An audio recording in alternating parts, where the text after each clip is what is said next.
All right, hello everybody. Welcome back to another episode of Past The Barb. Today is it Monday or Tuesday? It's for sure Tuesday. It's Okay, Tuesday. it's for sure Tuesday, March 21st. I am your host, Adam Bartusek, and we're just going to lead this off with, I believe Cody Hahner's dead. I haven't heard from him. Yeah, he's gone. Yeah, no signs of life, no Snapchats, no Instagram posts. If you were a girl stalking him and creeping on him, he is not No, existing. he did have an He had an Instagram post I think last week. Oh, really? Okay, so maybe should we do a quick segment, read Cody's cryptic Instagram post, and we'll try to figure out if he's alive or not. It wasn't a recent picture though. It was from like I don't know, the pure walleye or something. And yeah, you're right. You're right. I did see that. Yeah, it was tagging Sims and the whole bit. Yeah, something about snagging. Yeah, I seen that. Yeah, Sims. I did actually see that. Yeah, I would check it, but I don't want to interrupt the feed since I still don't have a computer. Well, that was actually March 12th, so that was 10 days ago. Okay. So in the last 10 days, I think he's still maybe he posted about snagging him and he got offed by the walleye community. Yeah, I don't know. Nobody knows. It's actually a complete mystery. Have you heard from him at all, Pink? Oh, Pink's mic's muted. I haven't heard from him. Have you, Adam? No, I literally haven't heard anything. In 2-3 weeks, I haven't heard a thing. Huh? I talked to him right after the Muskie show a little bit. Okay. So that would have been north. So didn't you say he's on some sort of remote job? Right? Yes. Yeah. Some deal like up in the north. It's very remote because we haven't even gotten drunk like nightly Snapchats. Like, I don't know, dude. Normally you at least get that. Grinding, man. Grinding. But anyways, so Cody Hahner's dead. To my left, I'm joined by Mr. Ryan Pinkalla. Back in action. Feeling good. Ready to do this thing. Mr. Stolski is on the bottom. Looks like he just got back from a nice night social. Having some drinks with the fine people at Bozeman. Just kind of collaborating. He even had a watch on. Were you exchanging business cards? Yeah, just kind of a networking event, something like that. No, I already tipped the hand to Ryan. I don't know if he told you, Bartusek, about my. I had a little. I didn't. I kept it to myself. You didn't say anything. No. I don't know if I should really. Did you have a date? Yeah, I did, but okay, we don't have to dive into. I mean, it's fresh. It's fresh. So maybe just fresh. Let it marinate a little bit. Yeah, I mean, I might bring it up a little bit more. Let's just say I was bamboozled a little bit. That's all I'm gonna say. So we'll talk about it more. I'll have a few more of these tall boy Coors Lights, and I might get to talk. See where the night takes us here, eh? Mm-hmm. Yeah. Well, he just spilled it all over that networking sweater vest, so it was a good. Probably for the best. Good thing it's wool. It'll soak it right up. All right, perfect. All right, so yeah, we're back. We're rolling. And yeah, so I am trying to find exactly what we were going to dive into first. Oh, okay. So first thing we are going to dive into is current events here. Number one thing I wanted to dive into. Did you guys get to watch much March Madness? Some of it, not a ton. I watched Purdue get upset. I watched that. I feel like you got to be there if something like that's going down. That's like a where were you moment. You got to turn it on quick. You know? Yeah, I watched that. I've checked in a little bit here and there, but not a ton. How about you guys? I mean, I've watched a couple games. I did do a bracket, but it was tragedy from the beginning, which I feel like a lot of people had. Did you have Purdue winning? I did not. I had Houston winning. Well, that's good. Houston's still in. Yeah, but I mean, I think they're the only number 1 seed or 2 seed still in it. Yeah, they've been killing it. But I think the first round, I was literally like, I fill out a bracket, and the first 2 games were upsets. I was like, sick. Yeah, it's over. Yeah. But no, I only watched a couple, but they were good games, Yeah. I always love. I mean, I got to watch a bunch. basically Sunday. I kind Yeah. of sat around and watched basketball all day once I got home from Oklahoma.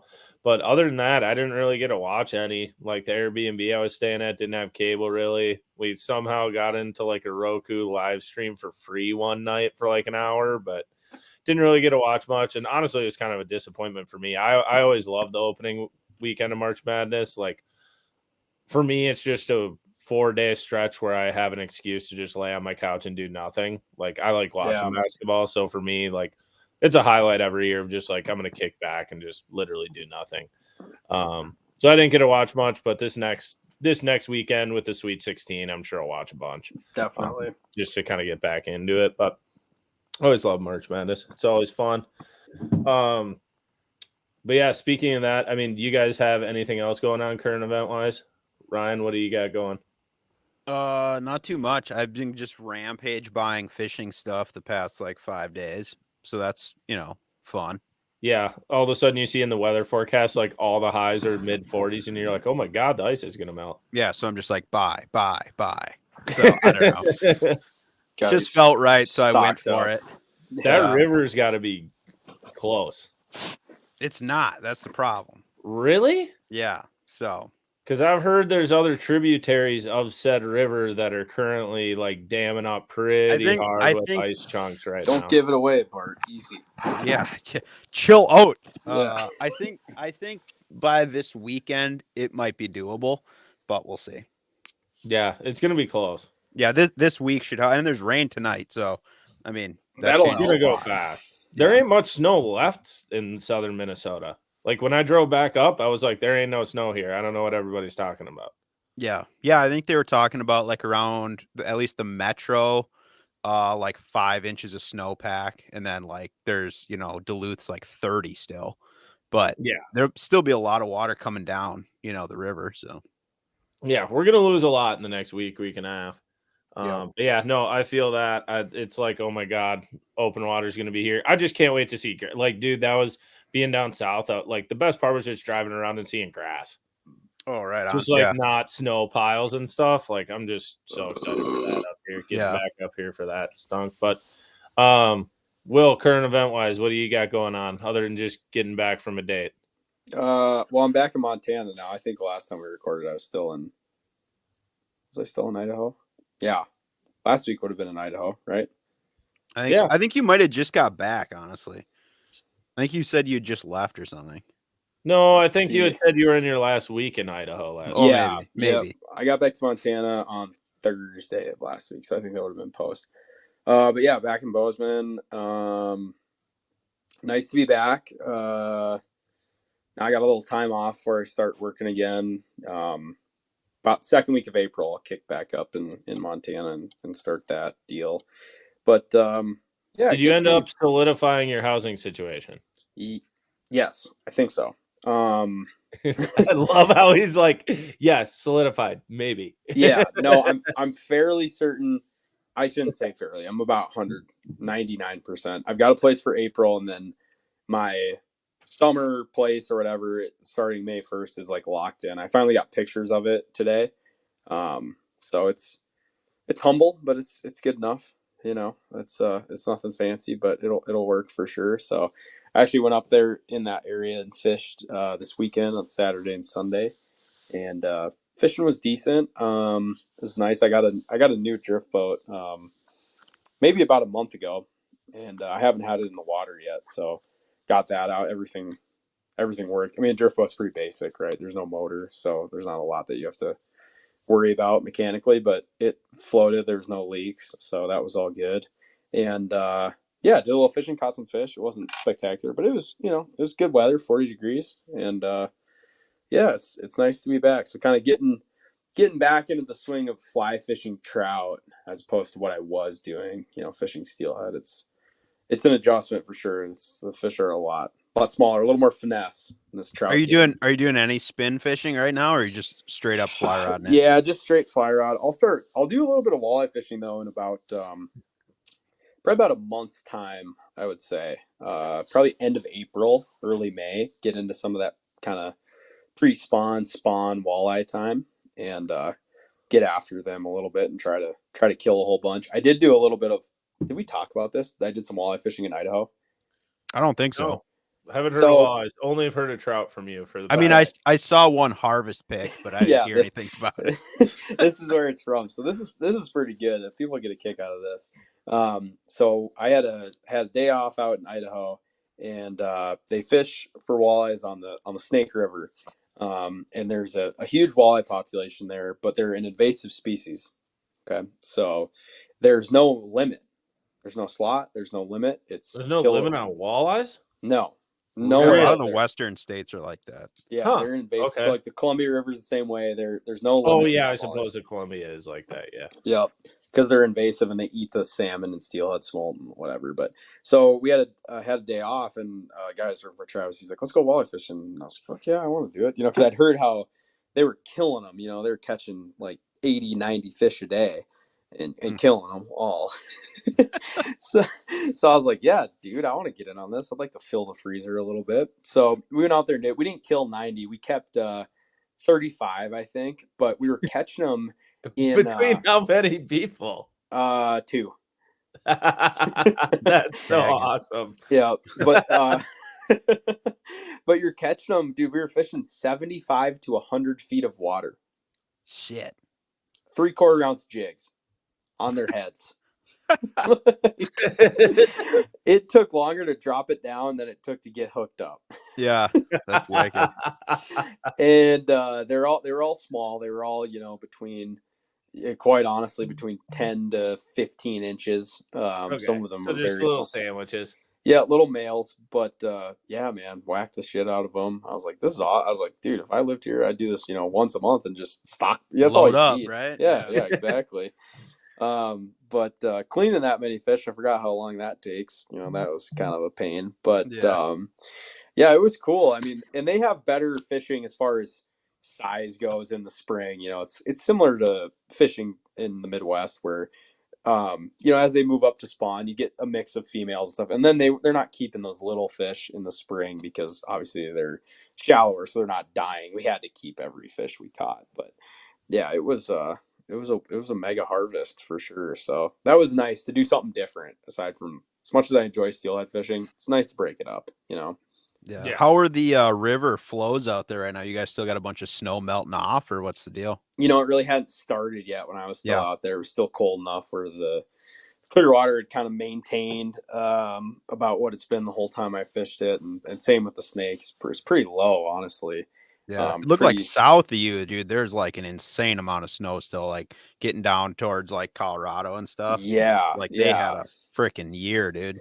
Definitely. So there, it stayed just cold enough, at night where some stuff would melt during the day, but not enough. And so yeah, we stayed pretty solid. I wish it would have bumped up a little bit. A little bit of an increased flow really can help steelhead fishing, especially. Those fish get sort of accustomed to, whatever's going on. If it's been the same flow for a month, which basically it has, nothing gets changed. So if you get a bump in flows, then things start to change. They move around a little bit. They get a little more bitey. It just sort of shifts kind of their whole, I think, mentality a little bit. And we never had that. And probably about now, I would guess it's probably bumping up a little bit. But yeah, never had much change in water flows. It stayed right around like 3,500, 4,000 CFS. But it's pretty crazy. That river in the spring will get up to like 65,000 CFS. We were at 4, so you get huge, get really big. Damn.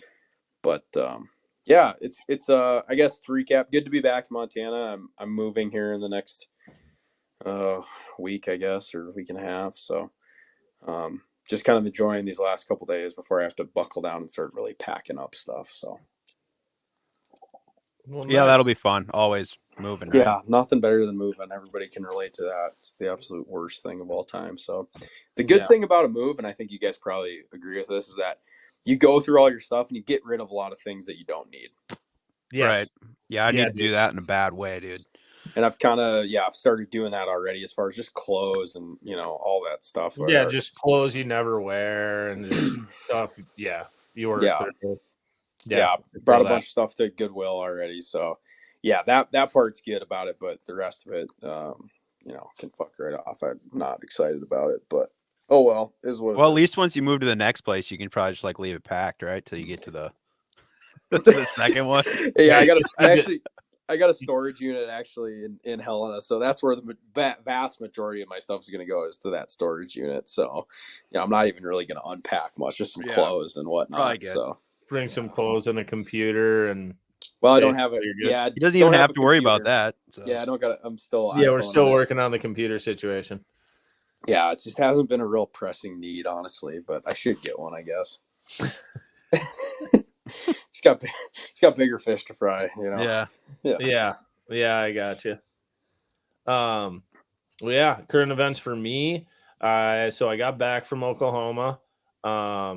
It is much warmer here now, which is nice. I'm happy about that. It feels like spring is definitely on the horizon in Minnesota, and that'll be happening.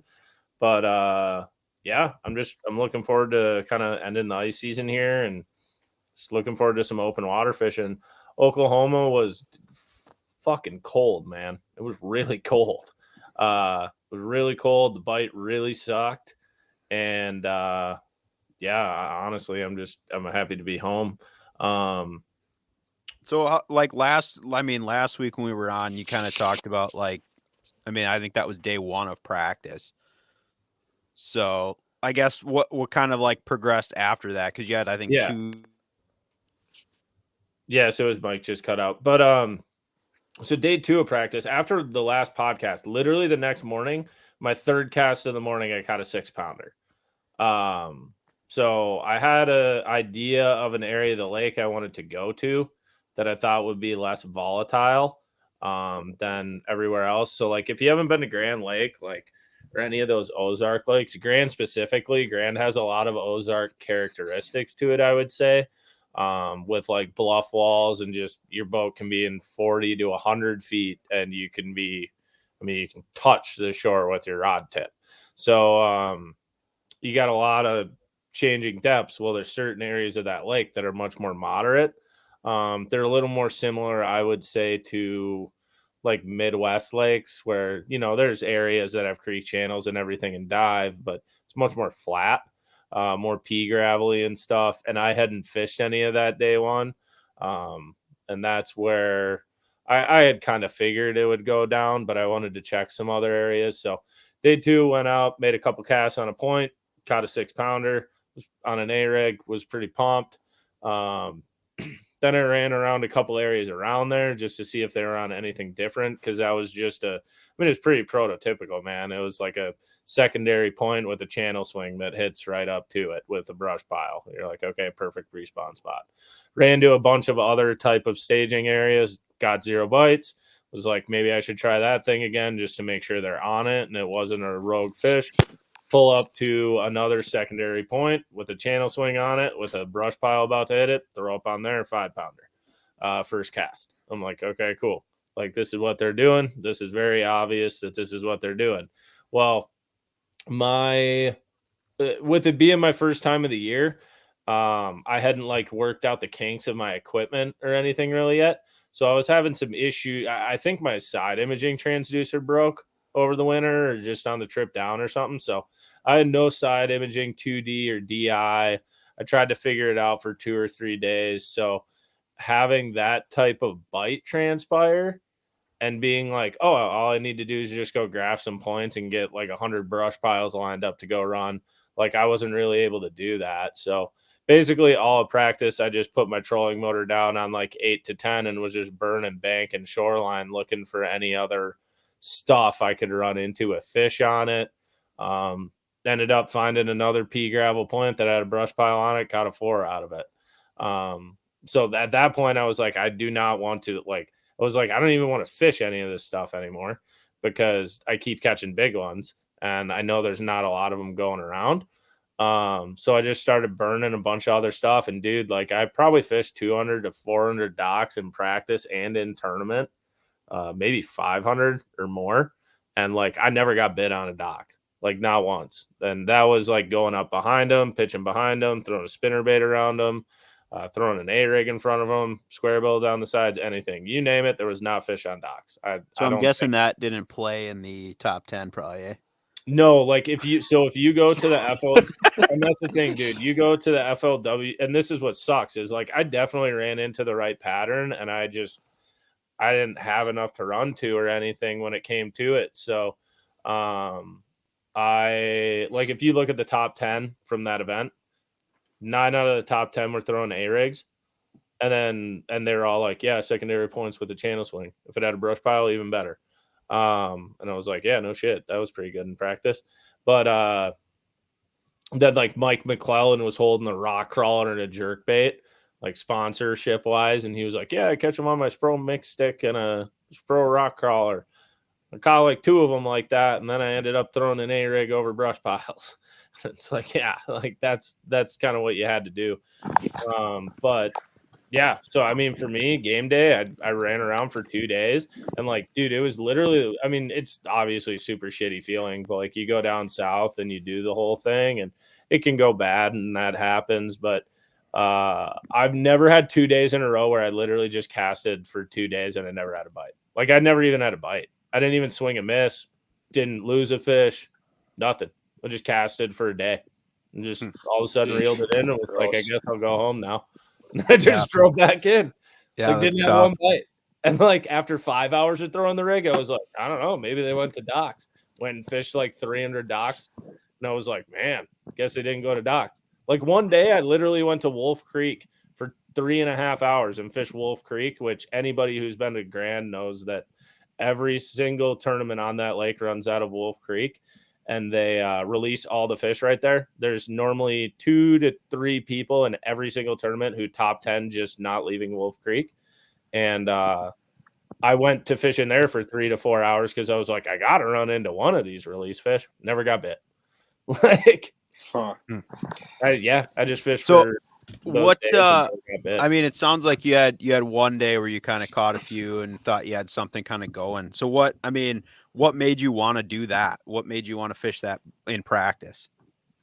Well, maybe want to fish that pattern. Yeah. Well, I fished the docks and the bluff walls and some some like spawning areas the day before and never got bit.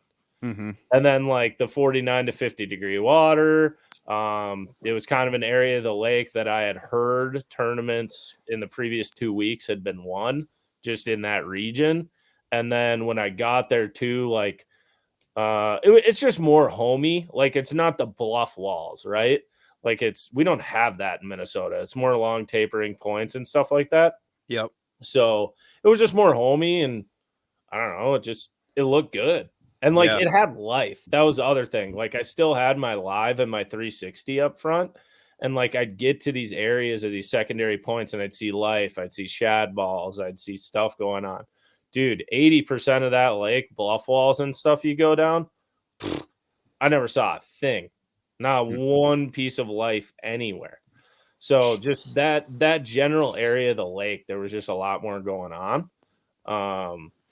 That's why I wanted to be there. Like I said, I would have loved to be able to scan. Like, I mean, there was hundreds of points and inside turns and gravel bars and stuff I could have scanned to do. But like, one of my good buddies, Blake Caps, ended up winning it. Blake was throwing an A-rig and 4 to 10 feet of water just in transition spots. Like, that's what you had to do. But even if you talk to those guys, dude, the bite was so bad. Like, it was hard to figure out even what they were doing because there were only 2 people that weighed in a limit every day. And like, going into the last day, after 2 days of the tournament, there's 230 boats. Only 7 people weighed a limit both days. Yeah. Yeah, it's tough fishing. Yeah. It was really tough. That's a grinder. Did you catch anything other than bass? Any bycatch? I caught 1 white bass on day 1. So I guess I lied. Did you balk it? I swung the bat once. No, dude, you can't keep them. It kind of stinks. Like, why it would not? have been nice to just knife. Why can't you keep them? Because you can't keep anything else in your well. Oh, this was during the tournament. This wasn't pre-fishing. This was no. This was during the tournament. Okay. And in practice, I had no bycatch. That was the thing. Like, all of practice, I got 4 bites, and they were all over 386, and they were all in an A-rig. And I was like, okay. Like, I threw a jig and a jerkbait and everything else a bunch. Never got touched. Well, on to the next one, right? Yep. Yeah, no, I'm excited. I'm excited, like, kind of talking to a handful of people, and like even Austin Felix texted me, and he was like, Felix was like, dude, you feel bad? I double zeroed in an FLW tour event where everyone was weighing limits. He's like, I hate that place. And I was like, yeah, it ain't fun. So my last like 3 tournaments down south, 2 of them have been on Grand and one of them was on Smith, which I caught a bunch of fish on Smith. It's just got a lot of little spots, but I'm excited to go back to the Tennessee River.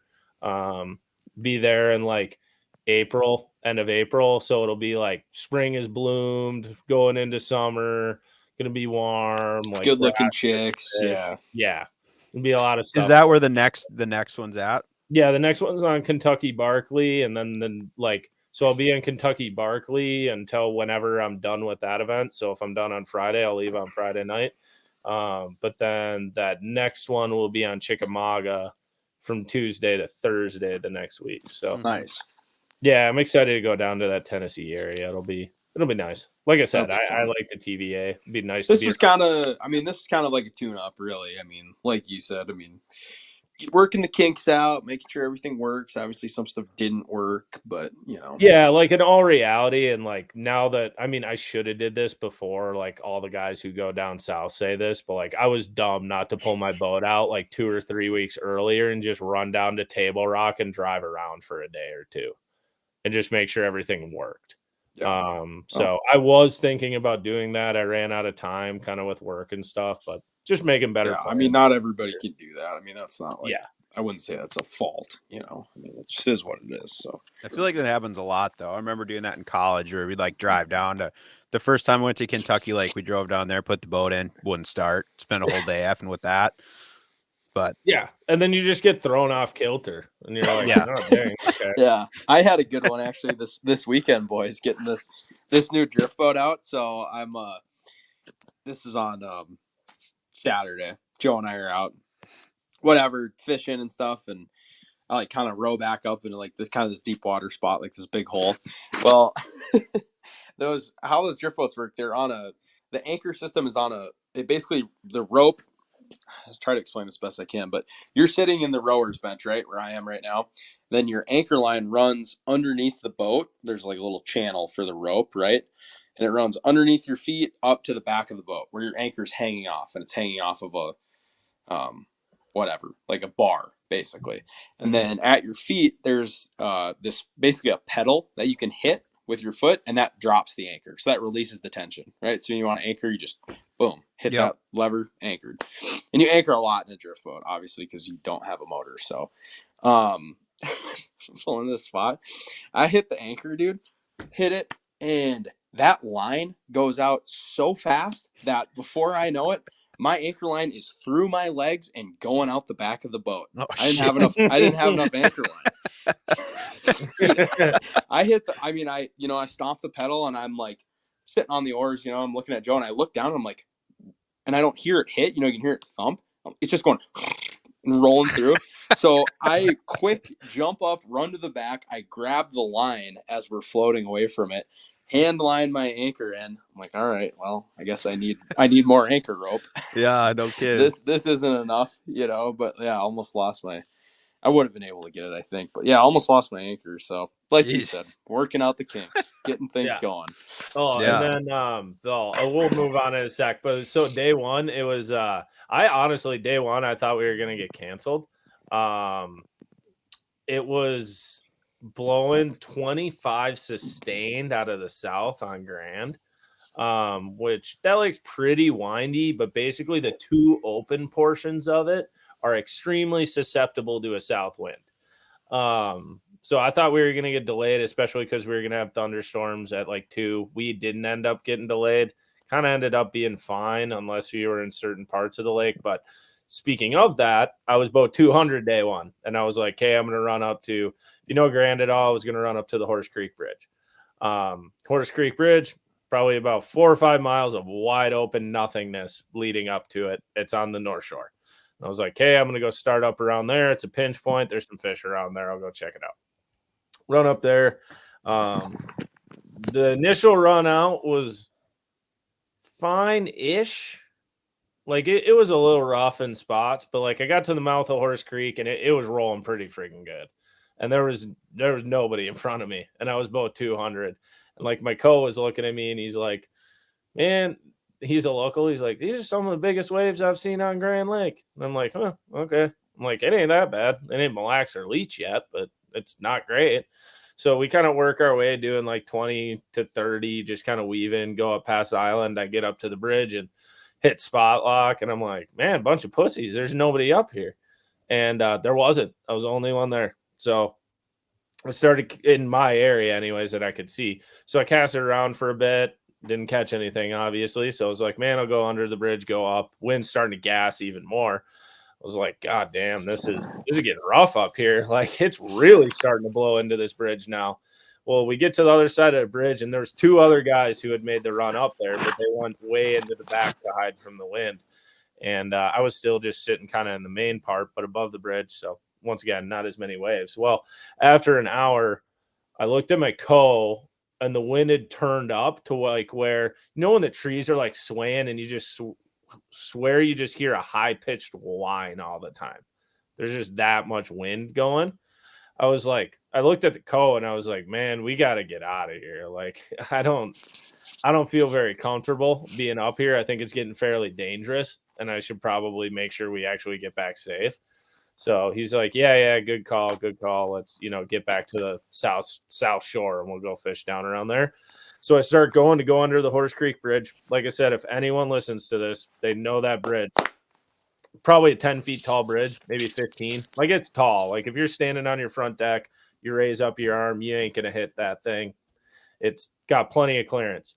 The waves coming under that bridge were so big, I was idling through it, and I had to kind of like power idle it, even though it's a no wake, because otherwise I would stuff one when I came down.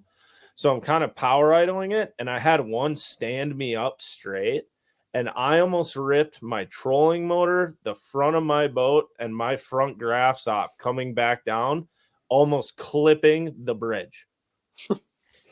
That's how high up I was. Came back down, had to lay off the gas, submarined one to make sure I didn't rip off everything on the bridge. So now I'm clicking the bilge pump to just get everything going because I purposely submarined a wave, and put the nose up on the other side, drain out all the water, and then we take off. But my co looked at me and he was like, we almost just cut off the first foot or two of your boat on that bridge. I was like, yeah, we did. That almost happened. But yeah, that run in that day was not fun because we had to run with the waves on the way back to the sailboat bridge. But I mean, anyways, time, honestly, it was great. There was so much fun. So many. PSA: don't buy Adam's boat when it comes up for sale because it'll be beat to fuck. She's in good shape. She's handled it well. Did your co have any fish? Nope. Neither of my co's ever caught a fish either. Neither of my co's ever had a bite either. Jeez, bet they were pissed. Yeah, dude. You fucking draw this guy from Minnesota. Don't know shit. There were 200. There were 230 co-anglers, and only 70 of them caught a fish in 2 days. Yeah, well, they were with the hammers. That's almost, dude. Right. That ratio is literally almost. If you caught a fish, you got paid. I think they paid out to like 56th place. That's good odds, well, though. Good on them, boys. Yeah, good odds. They Set the hook. It's it. a keeper. You're good. That's right. Stick them. But yeah, all right. So Grand Lake was not fun. We'll move on. Yeah, we're in agreement. I think as a podcast we can say fuck Grand Lake. Yeah. We're very anti Grand Lake. We're very anti Grand Lake as a podcast. We're looking forward to the TVA. Yeah, we're ready for the TVA. But moving on from there, Will, what do you got for a wiki find? All right. I don't know if this has been discussed before, and maybe you guys have heard of it. Have you heard of the Denver airport conspiracy? I've heard of this, but you can tell me more. Okay. So, once again, some of this is going to be kind of freelance a little bit because I don't have my notes in front of me. But the Denver airport, for those who have have you guys ever flown into Denver before? Yeah, definitely.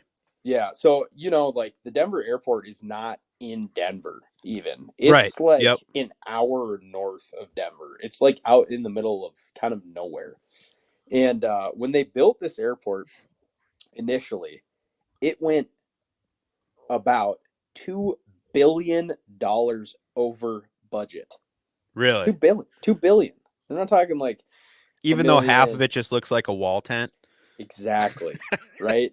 So there's all of these there's so much to Denver, but basically one of the conspiracies about the Denver airport is that the reason that it went so far over budget is that there's this underground system of tunnels and living quarters and all this stuff underneath the airport. Because when you look at the airport, it's a big airport, but it's not a $2 billion over budget airport, right? I don't even know what the initial budget was. Let's call it $2 billion, and then it cost $4 billion. So there's this underground sort of system of tunnels and connecting underground structures, and that basically the thought is that when the world ends, or whatever catastrophic event happens, the new world order. So, if you believe in this stuff, the people that sort of have the money and make the decisions, that's where they're going to go, is the Denver airport. They're going to go underneath it. They're not going to go to the actual airport. They're going to go underneath it. So then there's other weird things at Denver airport. So there's these sort of series of murals. Now you guys can Google this, but there are these weird paintings that are displayed in the Denver airport. And they're basically like this weird sort of apocalyptic sort of paintings where there's like enslaved children, and then there's like a warlord that has like a sword. Like it's kind of hard to explain, but if you looked at them, you look at it immediately, you're like, that's weird. Like even to the non-artistic eye, you're like, that doesn't make a lot of sense, right? So there's these series of murals. Then there's also this statue of a horse, this demonic horse that has red eyes. Like it literally looks, it's a demon horse, and it's like an actual like bronze cast statue displayed outside the airport, on display, and like they pass it off as it's just artwork, like these weird murals, like this new new world order type stuff, but it's just artwork. The other weird thing about the Denver airport is that, and I don't know, I haven't confirmed this personally because I haven't been on the outskirts of the Denver airport, but the barbed wire, normally how barbed wire is facing out, right? Like to keep people out, it's facing in to keep people inside.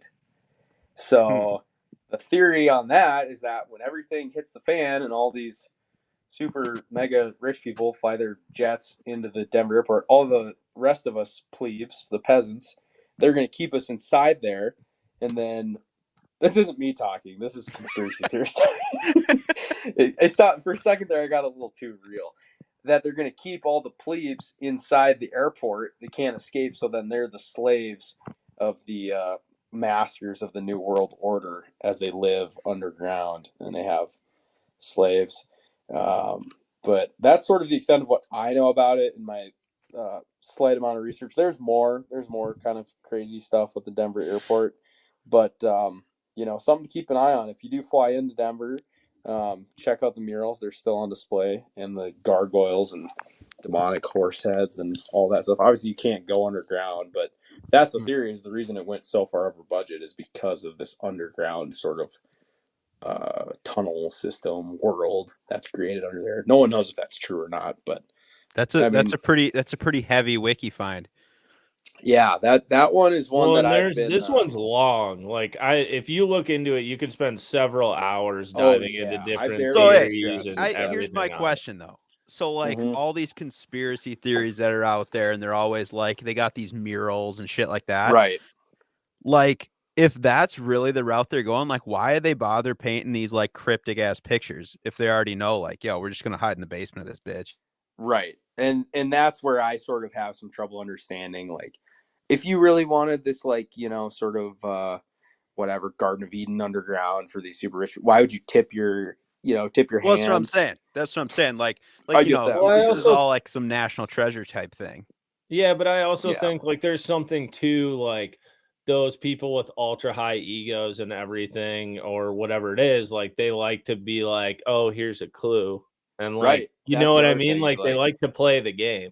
For sure. And you might, I don't know. You don't necessarily think of that, but that's a thing that happens. Like you look at, I mean, maybe not the most prime example, but you would say like Hitler or some other very bad people who've been through society. They have done things like that that make zero sense, that they've purposely tipped things as like an ego check.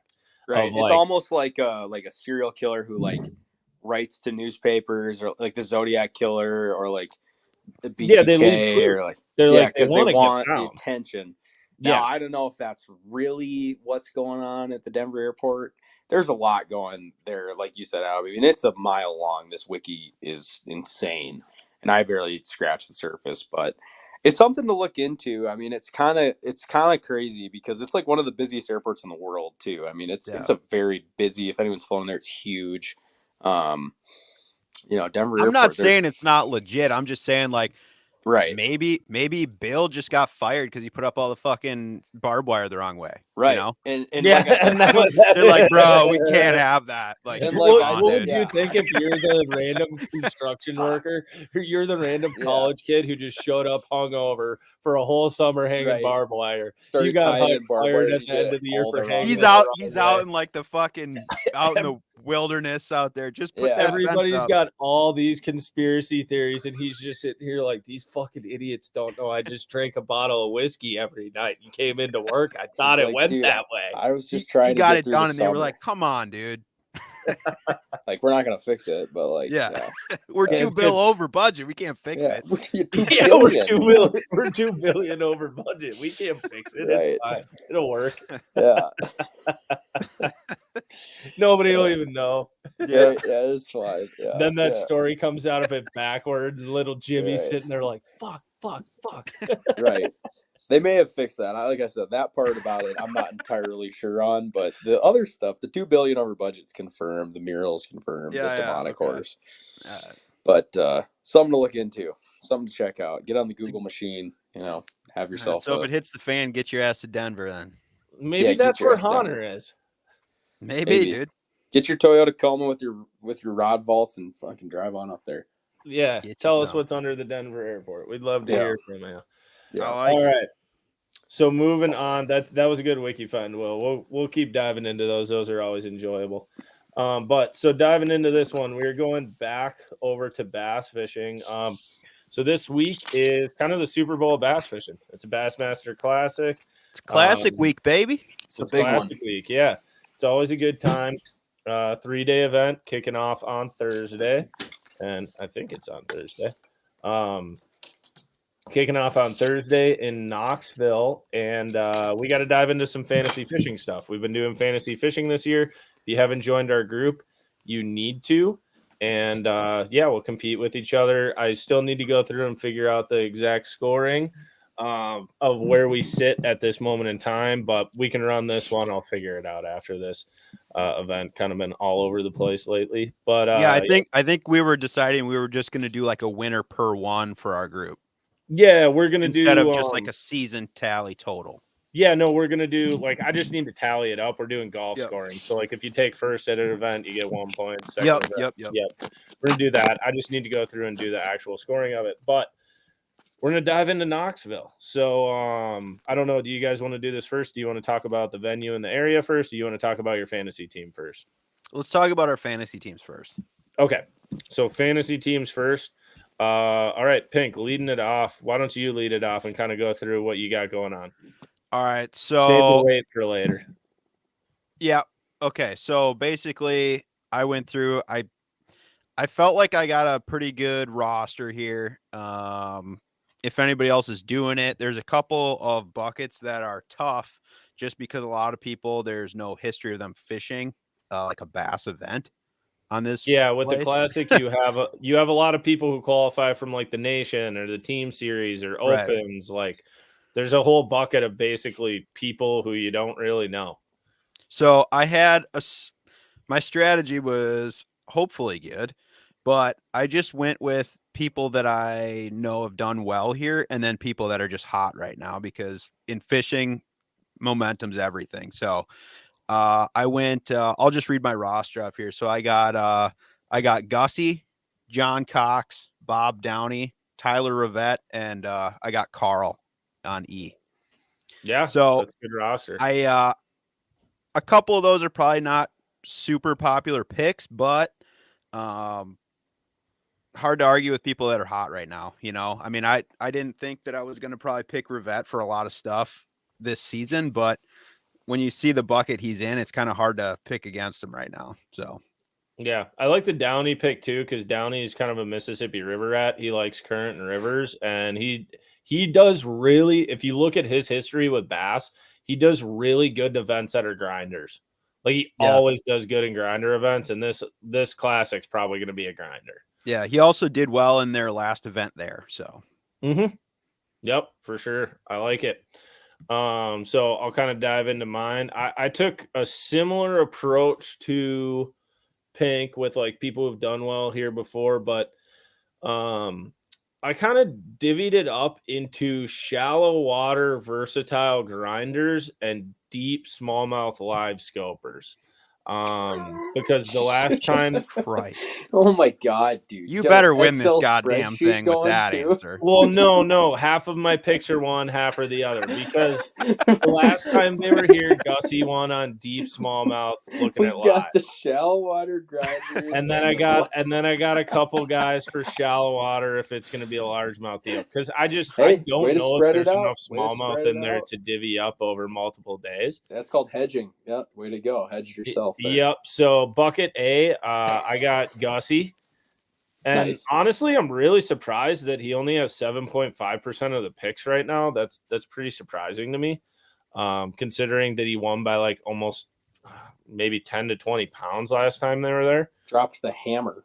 He did. He dropped the hammer on him. Now people kind of know what he did, but I think Gussie's one of the best at the world at doing what he did. So I got Gussie. Bucket B, shallow water, kind of stingy grinder, Matt Airy. He's just versatile up shallow, and I didn't really like the other options in bucket B. Bucket C, going with Austin Felix once again, deep water smallmouth guy. I know he did not run into him last time they were there, and he was pissed he didn't. So He eliminated a lot of water, though. You know. yeah, I'm That's sure the he. theory there. Yeah.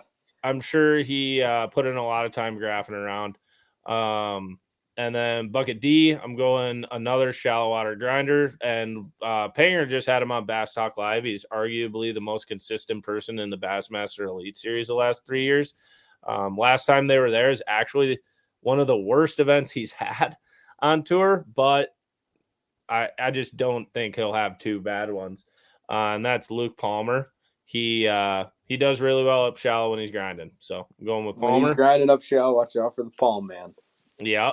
And then bucket E, I am going with Cody Huff. So Cody Huff has fished in a classic before when he won the college bracket.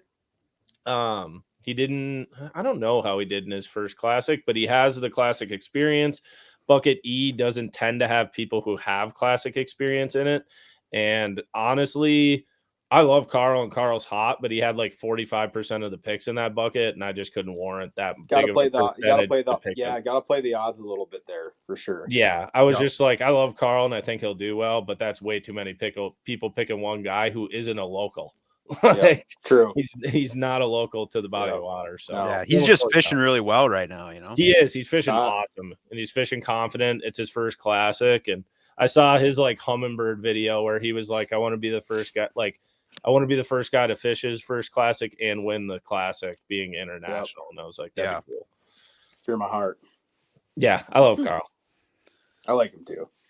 All right, well, my picks, well, I haven't submitted them yet, so I don't really have a list I can go through.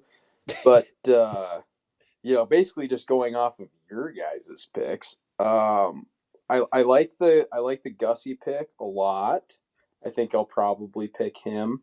I think so Carl is in the last bucket. He's in E. Yes. Yeah. Yep. And you picked him, right, Ryan? I did. Yep. I think I'm going to have a hard time not picking him. Especially when you see who else is in there, you know? Right. Yeah, there's going to be a lot of people you don't even know their name. Right. And you kind of had that guy you picked, Adam, you kind of know who I haven't heard of him. But yeah, he's from Arkansas. Okay. He's from the Ozark region. Gotcha. But yeah, I'm going to need to this was good though. I got kind of a debriefing from you guys so I can kind of poach some of your picks. But Yeah, I think I hate to agree with you, Adam, but I think you're right in that you kind of got to spread your picks between guys that are really good up shallow and then guys that are kind of more deep water, electronics oriented dudes. So I think that's a good way to sort of stabilize your picks. You're probably not going to win every bucket, but you're going to spread it out a little bit. So That was my thinking. But weight wise, what do you got down, Pink? Remember, it's 3 days, not 4 days. Yeah, let me click back in here and see what I put. And Adam, everybody fishes, right? Or is there a cut? This is cut after day 2. Okay. But like most of the elite events that there's history from are 4-day events, which is why Right. Yeah, so when you're trying to figure out weight. So- well, like there was the first classic, which was 3 days, but Ott won that by a ton. So I have 65.6 is what I put in. For 3 days? Yeah. Oh, mega bags. Yeah. Be like 21.5 pounds a day. Okay. I have got 47.6. Okay. I've got like 16 a day. Nice. That stretch of the Tennessee River is not very good. You will see a couple of very big fish weighed, but there's not a lot going on there. I think I'll probably go like 51, kind of meet you guys in the middle. Yeah, probably a good plan. Actually, one person we didn't talk about that is a good pick. He's done well here, both of the events previously they've been here, and he's a local. Is Brandon Card. Brandon Card's done well. He's got red hair. He's got red hair, doesn't he? Yeah, he's the one. He's a Blackfish pro. He just had he just had some virus or something, some sickness, and now he's got I can't remember what it's called, but half of his face is currently paralyzed. So he's playing hurt. He's playing hurt. Not MS. What is it's it? something else. I'll look it up. But He got COVID or what? He's a local, and no, he got pneumonia. Got the Wuhan flu. That'll get you. He got pneummonia and then something else. He got vaccinated. That's what happened. Jesus Christ. Here we go. I'm just kidding. God. I'm just kidding. We're not gonna get into that. He got Bell's palsy. Okay. Gotcha. I don't know. That's actually I know a few people that, not a few, but one person that I knew growing up. His dad had it. There's the classic. Oh yeah, I know.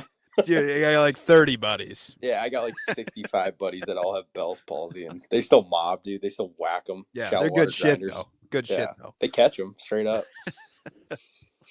All right, we got anything else for the classic you want to dive into?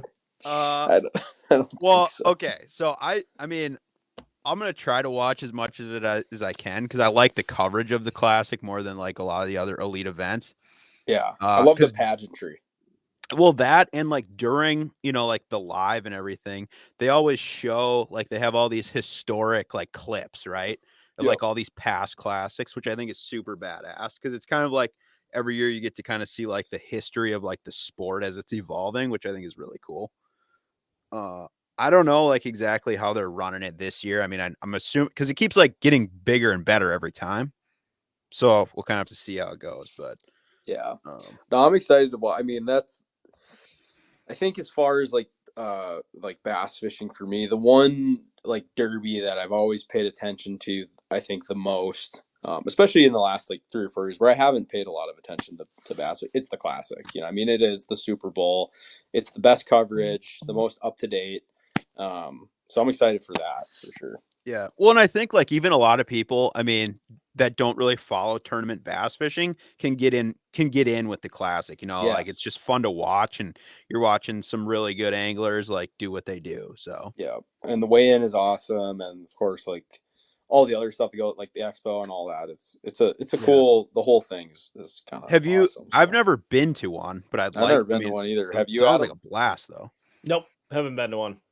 We should do a PTV trip down there. We should. We got to get in with somebody. Instead of going to the expo and meeting people, though, we're just getting in a boat and riding around and following people and drinking beer.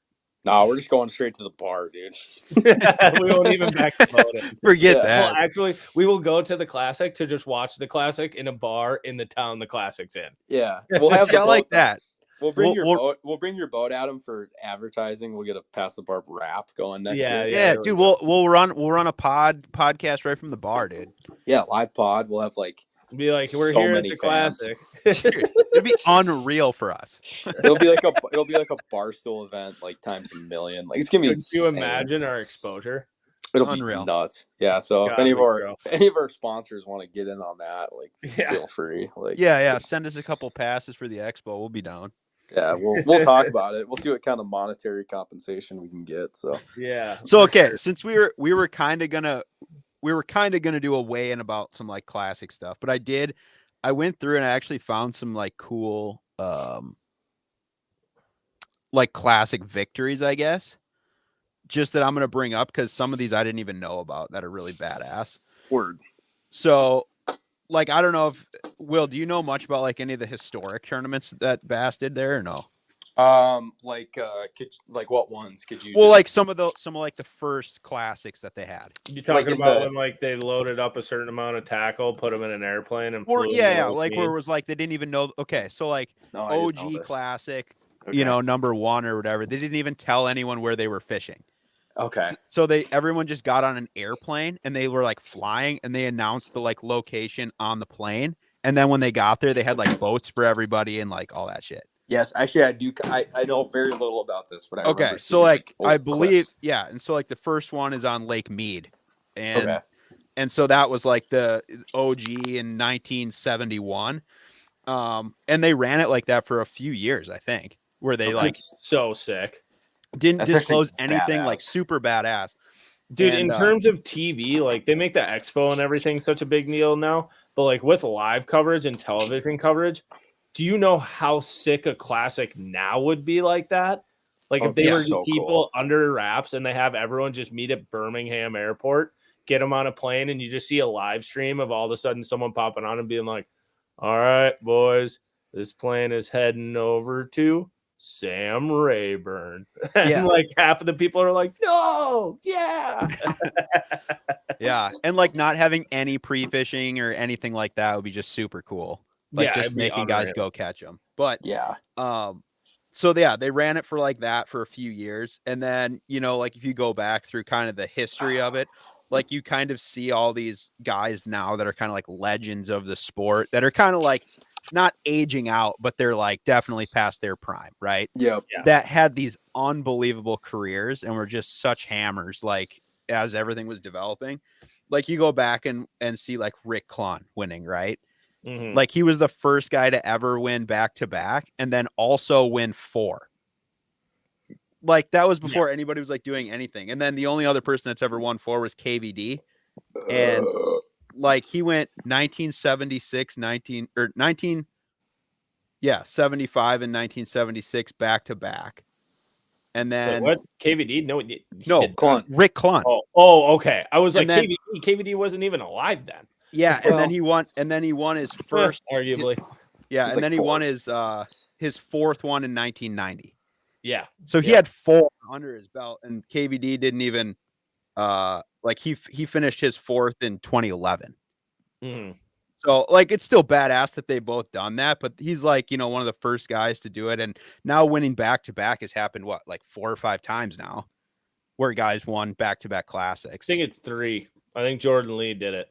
Oh no, actually, and then Hank Cherry did it. Yeah, it's at 4. You're right. Yeah, and which is, I mean, unreal that that's like even a thing. Let's see what else I got here. So I don't know, Bart, you've watched a lot of classics, right? Mm-hmm.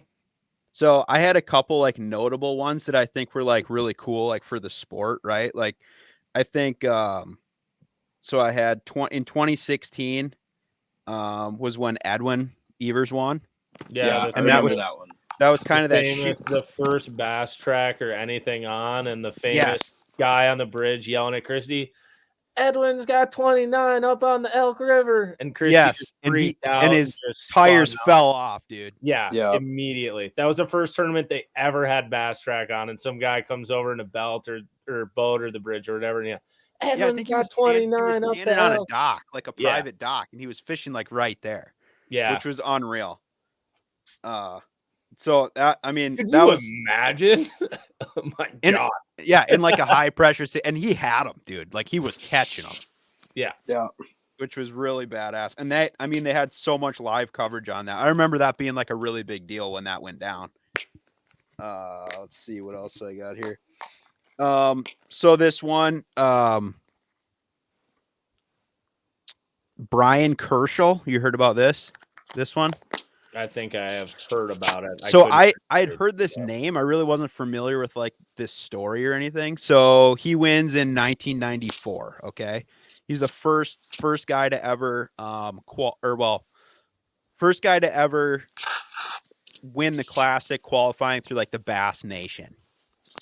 Yes. Okay. Okay. Yes. Yes. Yes. So he qualified 1 year and he finished last in 93, and then qualified through again the following year and won it.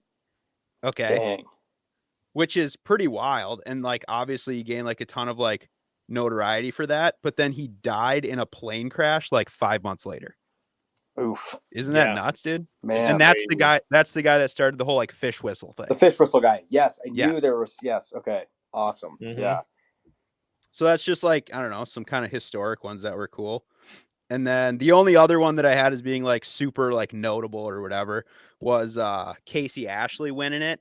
And it was like cool because he was like, it was on some like homemade lures and stuff that kind of set that like underspin world on fire I for like remember a that solid one, dude. year. Yeah. And Yeah. he was the first one who, like, there was always a classic hometown curse Yeah, sure. and Yep. stuff, and he was the one who kind of broke through there. Okay, he was Also- on his home water in that one. Yeah, Yeah. home water, and then Edwin, or maybe he was right after Edwin. I don't know. He was right in the train of like where all of a sudden hometown people started winning. And Casey Ashley, quick side note, great country singer. He's got an Yes. album out. Awesome. And he sings. When he was with Bass, he would sing the national anthem for a lot of them. He's and great. stuff. He's got a great. It was voice. always cool. Yeah. Hayes actually, That was of course, Casey turned me on to Ashley his music. So 2015, and then Edwin Evers was 2016. Like that. Yeah, so I think he kicked it off, if I remember right. But Yeah. the Yeah, 'cause only he's one from the Carolinas, right? Wasn't it in? The Yeah, that was Carolinas? Hartwell. Yeah. Yeah. I got one notable thing I'll bring up, and then we can kind of move on to our ending of this because I know Will's psyched for this next segment. Everyone's gonna be psyched about Everyone it. will be Anyways. psyched. But the only one I was going to bring up, like, I watch all the classics, and there's a lot of very big notable moments. Like, I remember watching Jordan Lee win that one on Conroe, and like when you're like, I was like 22 at the time, and like you watch a 22-year-old win, and you're like, holy shit, that could be me. And then you Right. quickly realize Jordan Lee's a lot better than you are, and like you got a long ways to go. But You ever seen his That was- wife before too? yeah. Yeah. Joe Lee's he's doing well. So is Matt. But Same with Matt. Yeah. But the other thing I was going to bring up, one of my favorite classics I always think back to, and like even watching it at the time, I was like, this feels different, was watching KVD and Brandon Polinick when Polinick made it through the nation Yep. on the Cal Delta, battling it out. And they were fishing like right next to each other, throwing crankbaits on stumps. And that's right when the square bill came out and everything. Yeah. I mean, KVD ended up getting him, but Polinick almost won it through the open, and you were like, man, this Polinick guy seems pretty good. And now we're like 5 Elite Series wins and 2 AOIs later, and you're like, well, yeah, he was pretty good. Yeah. Isn't Remember- it wild how this one tournament like sells so much stuff? Yeah, dude. Like Whatever. when you think about like a Yeah, bait that like comes you out said, like the underspin, like it was a craze. or like Well, that dude, or like Randy Howell, right? Winning that on what is it? The Livingston, the Howler. the Yeah, the Howler Howler. crankbait, yeah. which Classic I love Randy. winning. Like I don't stuff know. like that, They where he's made like, a I really just had the dumb name with that overwhelming thing for a urge while. to turn around. Yeah. I love Randy Then Howell. and his Jesus 15 spoke kids. to me. The while I Holy was Spirit running guided down me to the that lake. riprap wall. Yeah, dude, with that with that high and tight military cut, and Yeah. 7 Yeah. kids in the trailer. Just- Dude, Randy Howell, man, he's all American. but they sold a lot of them damn crankbaits, I'll tell you that. Are they still Yeah. in business? I Livingston? honestly have no idea. Yeah, for sure. It might have just sold all their classic winning baits and just sold the. I don't know if probably they still sold make out. that lure, but The Howler? They should. yeah, I Yeah. don't know. I don't know. But God, alrighty, Jesus yeah, told those me. are some good classic moments. We'll all be watching. So tweet at us, shoot us or hit us up on Insta if you're watching and everything. Be a good time. It's always a great weekend. But We're gonna move on to our last segment. We're gonna do a quick weigh-in, and I'll have Stolski kind of explain this the best way he wants to explain it. But the way I understand it is the weigh-in of the best situational beers. Yeah, so it's not the best kind of beer or the best brand of beer, the best flavor of beer. It's the best beer in the given based on the situation. So I'm not Give us a softball example here.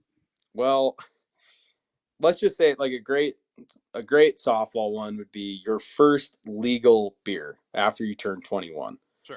You know, that beer. Like that beer is one you're probably gonna you might remember it, you might not, but like basically based on the situation, how good the beer is, because a beer is a beer, right? I don't care what it is, but given the context that it's, you know, served in, let's say, it can make it a better beer or it could make it a worse beer. We could do one worst beers. You know, there's certainly a list for that. Yep. But this would be your top beers situationally. I think that's the I like best it. way to sort of describe it. So All right. And what's our order here? I think we got to figure out a way to do this order, because I think this one's gonna play as far as like who's got Your draft order here. Yeah. Yeah. So I know what they'll do. It's hard because we don't have another person available, but like when they do the snake draft for Barstool, they'll have somebody else hold, you know, a number behind their back, and then they just sort of go through and they say, you know, okay, 1 through 3, and then if I guessed 1 and the person had 1, then I would get to choose my pick if I wanted first or second or third. But I think we got to kind of figure this out, you know, how we're going to do What was this. our last weigh-in? I wasn't there. That's why he wants this, is because he wants a better pick. Let's figure this That out was here. a lot of convincing and talking about for us to just get to him not being at the last. I don't know. Having the one pick here. So here we go. This This is what we'll do. We're gonna go charity pick to Will. He can be the first pick because he wants it and it's his topic. I'll go next. Pink will get 2 on the back end. That work? Is that okay with you, Pink? I don't know. I mean, Fucking run it.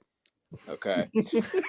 I don't know. This is unreal. We're gonna have to sort this out at a later date, boys. I don't know if first pick is really, because it's hard there. I don't know if there's a chalk 1-1, but hold on a second. There's a chalk 1-1, but okay, I'm gonna have to pull out of this for a second and go to my notes page, and I don't know if Yeah. it's gonna shut me down or what, but just give me un minuto. All right, we'll be here. Okay, boy. We'll see how this cool. goes. See what happens. Oh, you went dark, bro. But you can hear me still, huh? Oh, I got you. yeah. Okay, sweet. All right, boys, I know it. I got it. All I'm right. going to go with, and how I think this should be, just when you say your pick, it has to have either beer or beers at the end of it. So when it shows up on the graphic, it'll be like that, you know? Yep. So I'm going to go with airport beers. Okay. That's my 1-1. I don't know if there's a better beer than that when you're in an airport and you're hopefully traveling to a destination that you want to go to. Obviously, there's some exception. But you get there, got a little time before your flight, pull into the airport bar. I think I can speak for everybody where you don't care what it costs. Of course, they're super expensive. Yep. But my kind of game plan when I go to the airport, I get the highest ABV they have. I just look for some sort of extreme IPA. Get that. And then that first sip when you're in the airport and you're getting ready to go somewhere, I think that's kind of tough to beat. I think airport beers plays big time. No matter if you're going on a fishing trip or a vacation, spring break, I think airport beers is a good pick. That's a good one. I think I have a 1 of 1, but is this podcast? Sure. Well, fuck it. Post-sex beer. That's a good one, Bart. That was high on my list. That was high on my list. All right. Solid 1-1 there. That's a great pick. That was up there for me. There's nothing better when there's no explanation needed here. Like when you're just famished after just, you know, love making. You just need some carbs, you know. Just The only get thing right back better- in there. The only thing better than that is the post sex dip. I will say, or any kind of nicotine. Yeah. I would say I'd rather have that. I'm Well, not we're gonna have cigarette to save smoker. that. We're gonna have to save that. That's one that we could use at a later date. But Bart, great pick. That plays first round for sure. Okay, Pink. I think I'm going for a fan favorite on this one. I think I need like a solid one to just lead things off. So I'm taking the shower beer here. Love Sour beer's that. a great High pick. on my list. Classic. High You know, on my list. I just feel like Extremely high. I gotta get some people on my side right away. Almost could have Yeah. gone 1-1 with that. It was close. Yeah. Great pick. There's nothing better. Getting, having a nice warm shower, cold beer. Awesome. Yeah. Makes me want to take a shower right now. Yeah. Right on. Just for the beer. Get her I don't going. need to- Crack who that cares? thing. Yeah, that's what I'm saying. All right. Wrap I around like for that. Pink. I like that. So now I'm going back to back here. And then I got to wait through this. So this is a big. It's a big pick. It's a huge pick. Your whole livelihood depends on this pick. Now I have one, but it doesn't end in beer. Go for it. Go for it. Yeah, Will you allow it? I think so. I think just say it, and then we can agree to veto All right. if it's a 2-1. I'm going with this one because my heart's taking me here. The first shandy of the season. That plays. All right. Taking that. The first summer shandy. That's a good pick. Plays. All right. I feel confident with that. The only problem with summer shandy, and I'll say this, back to my beer delivery days in high school, is that it comes out very early, almost a little too early. But I will say this: you don't really drink them, at least for me personally, and probably for you too, Pink, until it's the right time to have one. It's got to feel right. You're there. It's on tap. You say, bring me one of those shandies. Yeah, I'll have one of those. And it might be available to you before that, but you're not going to have it until the time is right. I like First that pick. one. That's a good pick. Everything feels right. You're back in. Yep. That's a solid pick, especially Midwest, Wine and Cool guys here. So yeah, I could use a shandy right now. That's you and me both, brother. Soon. It's almost shandy season. Getting close. Oh boy. So I got a lot of them rolling through my head that I think could be good here. I think Pink went a good way though with the first summer shandy of the season, and I'm going to go with the post-work boat cruise beer. Okay. Specifically post-work. Kind of a mouthful. Well, it needs to be one or the other. What? Well, is it the post-work beer or the post? Well, we could just do a boat cruise, sunset boat cruise beer. That's fine with me. It's up to you. I think you pick which I'm one. just saying specifically, like it's after 4:35. You just got off from a long day. You launched the boat. Sun's going down. You're having a beer. You're not going to see that on a Hallmark card. I would. It's a good pick, Adam, but I think you got to choose. It's got to be or post or just the first beer after work. I think it's got to be one or the other. Okay, I'm just saying sunset boat cruise beer. Good pick. All right. Solid. Like that. Very solid. That's good. That's a very solid pick. Yeah, adding the sunset into is clutch there. It can't be. The only reason it can't be both, Adam, is because in the summertime, when you get off work, if you're, whatever, typically 5 o'clock or whatever, sun you can just crack 3 hours. Yeah, there's another situational beer in there. I feel that. That's fine. I was more specifically dialing into like I just backed my boat in the water and cracked open a beer, and I might fish, and I might just drive around. I'm not really sure. No, I like that. Sunset cruise beer, we'll call that, right? Or boat cruise. Yep. All right, you're up, Stolski. All right, let me go back to the notes here. Man. This is tough. I mean, my board is just absolutely slashed by you boys already. I'm going to go, and, I hate to even do this because it's already been spoken, but it's such a good pick, and I have to pick it. It's your first legal beer. Your first beer when you turn 21. I think it's a good pick. Obviously, most people have had a beer before that, but there's something different about that first one that is legal. It's not going to get you in trouble. Not going to get you in trouble. It's almost it just hits different, It does. And very quickly you realize it's not nearly as fun as when you were 20 or 19.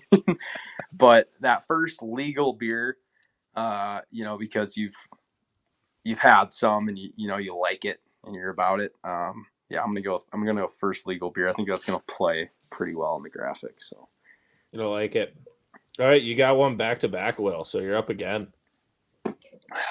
This is I'm it. up Final again. team here. No, he's got his third. He'll end No, it. this is it. This is it. He just hit third, dude. This is number 3. Oh, it is? Shit. No, this is third. Yeah. This is my third pick. This is my last pick. Yeah. No, we do. You get 4. You get 4. Oh, we It do- comes oh, back. we- It comes Yeah, back. it comes Okay, back. it's gonna wrap around. Don't get lost in the snake. Okay, sorry. The snake Shit is consumed- complicated. The snake consumed me there. Oh man. I for some reason I thought it was 3, but you're right. It's 4. It's just breaking down right now. He It was so is. excited for this topic, and now he has. He But just you wanted to guys say- just- No, it's you good. he It just wanted to frees say you up. airport beers. It's because you guys slashed my picks. I mean, you guys were all over exactly what I wanted, and How did you think this was gonna go? I don't know. You're right. I should have known better. All right, I'm gonna go with my third pick. I am going to go with the first beer of a vacation. Ooh. So, yeah. and this is not this sort of like this isn't the airport beer. This is when you get to the destination, you're there, get settled in, maybe get your bags in the hotel, unpack a little bit, head down to the bar, and your first vacation beer, we'll call it. That first one where you're like, nice, I got 6 more days of this. Life is good. And then you blink your eyes and it's over. But yeah, I'm gonna go with the first vacation beer. I I like like it. that pick. That's a good one. I like it. That's a good one.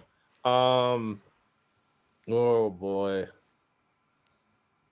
I'm gonna go with. Man, this is tough. Because there's so many good ones still out there yet. And I'm just gonna do this one because when we brought up this topic, I brought it up, and I know guys are waiting for me to say it, so I'll just say it. And I think it's not as appreciated, and a lot of these have to do with summer. But dude, a lawnmower beer. Adam, that's an awesome pick. I was almost gonna poach it from you when you said it pre-show, but yeah, that's a good one.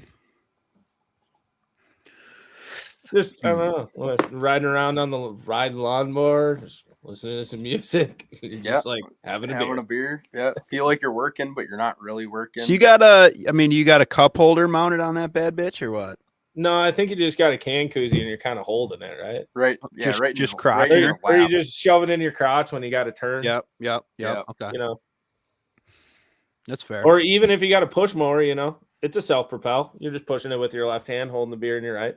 True. I like that. Burning some calories. Yep.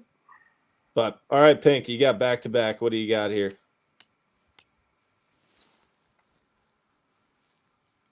Oh, he's muted.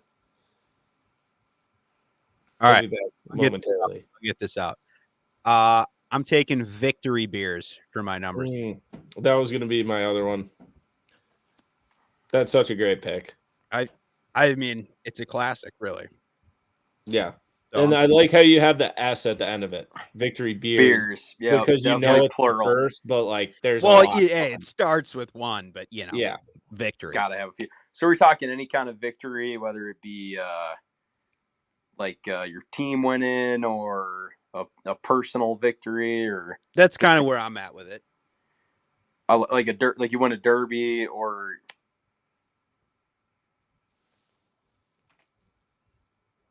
Did he freeze? What happened? he's frozen. He's frozen. Now that he allowed? froze? Is that not That's allowed? never happened before. Pink, are you back? I thought it was me Oh, for a shit. second. Oh, he's back. He's back. He's here. Oh my God, he's back. You just froze. You didn't even mute. You just froze. You were gone. You were locked up tighter than a Are drum. we back? Yeah, Yeah. you're back. You're super delayed, Oh, but you're shit. back. Oh, so delayed. He's so delayed. We're gonna kick him out and see if he'll come back. See if this works now. Pink, This are you is back? wild. Are you good? All right, I'm going in the chat.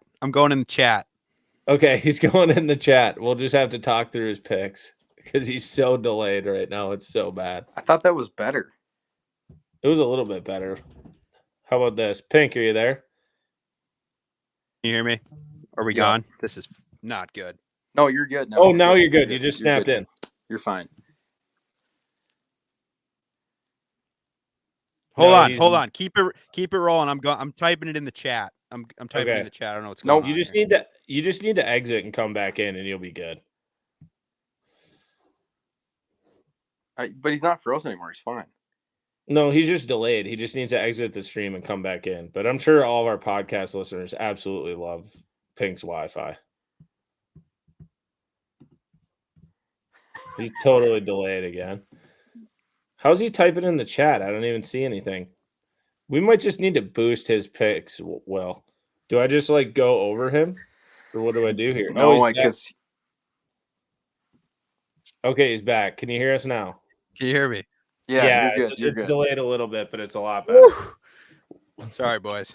I don't know what just happened there. I don't know. It was going wild over here, dude. All right, so Pink's got he's got his wraparound right now. Okay, you got Victory Beers. You're All on right. to your next one. Yeah.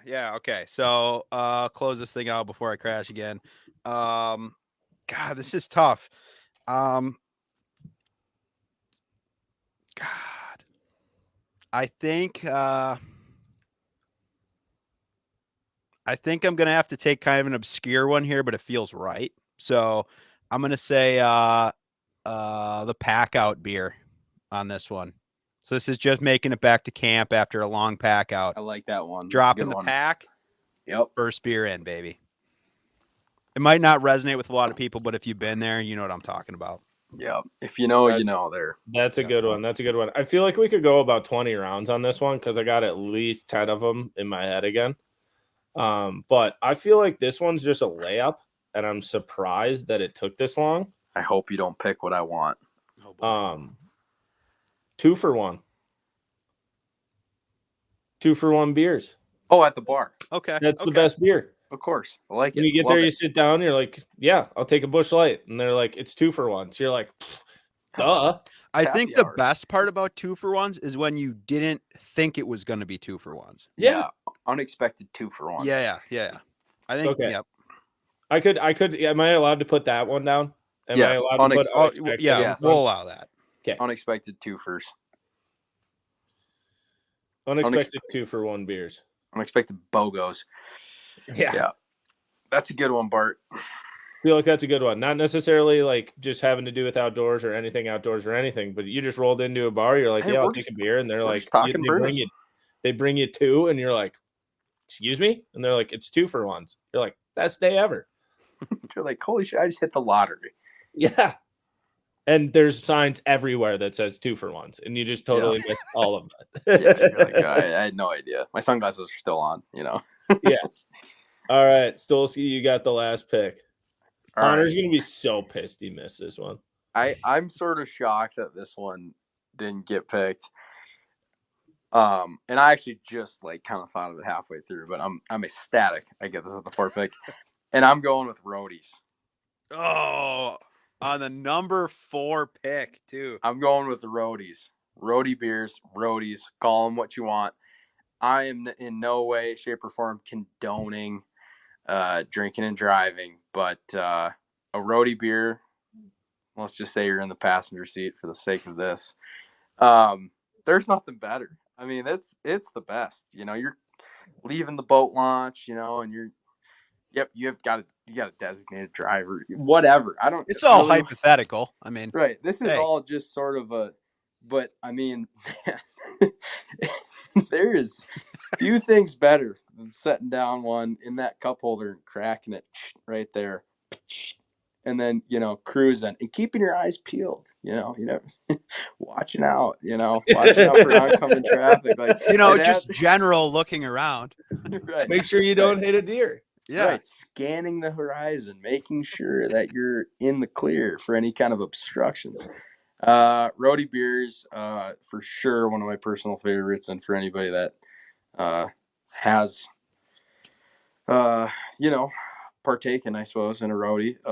They're just sweet. And I'm not talking excessively. I'm talking one, quick drive home or whatever it may be. a quick ride home. You know, you're not operating. This is I'm really on a thin line here, but you know, roadie beers. That's gonna be my fourth and final pick. So Well done. That's a good one. That's a good one. We got okay. So I'll roll through this quick. We got Stolski with airport beers.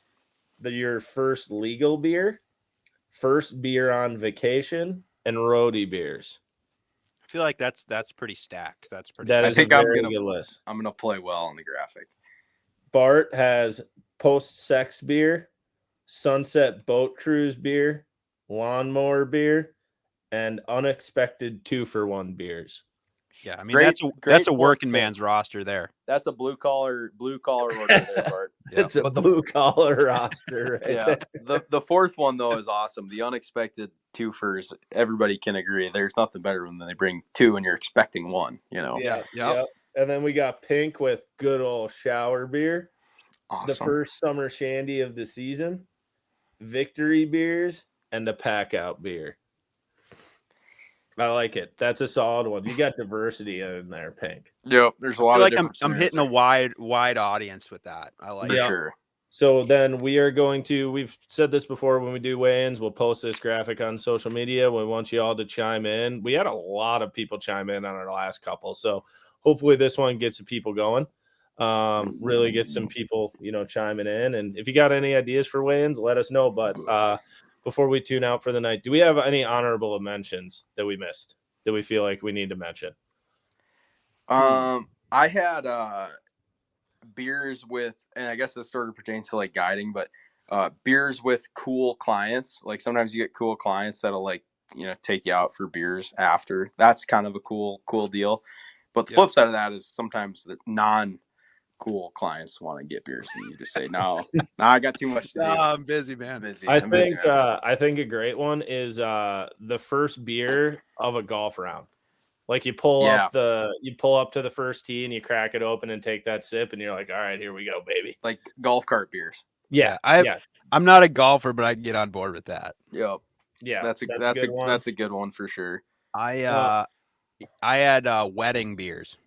Oof, the best. Endless. Mm-hmm. Yeah. Mm-hmm. Oh yeah, open bar beers. That would have been. Oh, Yeah. That would have played. Yeah, that's like silver bullet right there, dude. Yeah, that would have played majorly. Yeah, open bar beers. That's a sweet one for sure. I had first beer on a Friday or like going into the weekend. I didn't really know how to explain it, but like your first one, like when you're going into like maybe you're like got something going on, like bender with the boys or whatever. Like that first one where you crack that first one, you're like, all right, it's game on. What about the first beer when you roll into a tailgate? Great one. Like you walk in, someone chucks you one. See, I feel like I have some good ones coming to me now that I may have fucked up. It's hard. Dude, I just like campfire beers. Oh, like, man. God wow. damn it, That's an awesome one. You're so sitting, good. you're warm by the fire, Oh. the beer's cold. Yeah, Mm. that's a good one for sure. Yeah, that's dude, campfire beers. Nobody Wow. got that. Yeah, Honorable mention's gonna win this thing. campfire beers. I had another one just in my brain that was really good a second ago. Trying to think what else I had on. Man, we might Shower have to- beers was high on my list. Shower beers. I felt like I spectacular. That was a had great to pick. early, especially. Yeah, That's you a had to first take round. that I one would have back. taken it second round if you. Yeah. Yeah, that was a good pick. Shower beers is good. I thought about the first beer out of a fresh case of beers, like that first one you get out, kind of christening, or I also thought about the first beer that you have to like. There's not a lot of beers like this, but that you have to open with a bottle opener, like a Corona, for instance. Mm-hmm. Like that first initial ping, off the top, like that. Mm-hmm. How about first beer, like when you get to like a family occasion? Or Yeah. like a Thanksgiving or something. Like you get in, you say hi to everybody, and you just go look at your couple cousins, grab a beer, sit down on the couch and watch a football game. That beer. Yeah. Or I like the first beer also. This plays on this a little bit, but the first beer when you're at a function and somebody offers you a beer because you don't have beer. Like a gifted beer. Like a gifted beer. Yeah. You're like, And it's even better if they didn't have to leave and get it. they're just like, hey, you want one? And Like you're just "Yeah." And walking just by hand and they it- just extend it to you. Need Yeah. a beer? Hey, Absolutely. need a beer? Yeah, like yeah, that beer is awesome because like you're sweating. You're like, I don't have any beers. Like people got beers here. Like I've had that happen before. And that beer always ice cold, dude. Ice Mhm. cold, and you Unbelievable. savor it. You're like, this is free beer. I put that in. And my you don't free even know where beers. they're at. You still got to be like, where the beer's at after that. Yeah, you're like walking. Like up you're to just the so guy, disoriented. then still. the line after that is you look at the guy and you're like, where'd you get this? Yeah, Oh, yeah, yeah. right on. Yeah. Oh, yeah, they're in the garage fridge. Oh, garage beers. Oh, garage fridge. Especially beer? when they're like, Oh there's my a beer God. cooler. The other Yes. one's Capri Suns and water. Yes, the best. Oh, You're like, God which? It's like, damn it. oh, it's the big. I blue basically igloo. garage beers. I just thought of Sam Sobey's old garage, like that garage fridge. beers, dude. That fridge. Damn It's it. got to be tan. We It's gotta dropped have the a ball metal handle. majorly on Like- Majorly. Garage beers would have been a 1-1 pick, dude. Oh man. Wow. Shit. Yeah, garage beers. We're gonna have to redo this one like heading into summer. We're gonna be like, okay, round 2. We got best summer beer. yeah. It'll be like when it's warm, when it's light out, when it's dark out. After the 7th beer. yeah. Specifically the 8th beer. The 8th hits the best. Mm. All right. Well, thank you everybody so much for tuning in. If you got more suggestions for the weigh-in or anything like that, we would love to dive into it. We'll keep these suckers rolling, and looking forward to coming back and maybe hearing from Cody Hahner. But like we said, he's probably dead. So make sure you rate and subscribe, leave some comments, like this. We need the support so that we can afford his funeral. So yeah, all proceeds. It's not been confirmed either way. Yeah, we have no idea where he is. But all right, thank you everybody for listening. We appreciate you. We'll see you on the next one.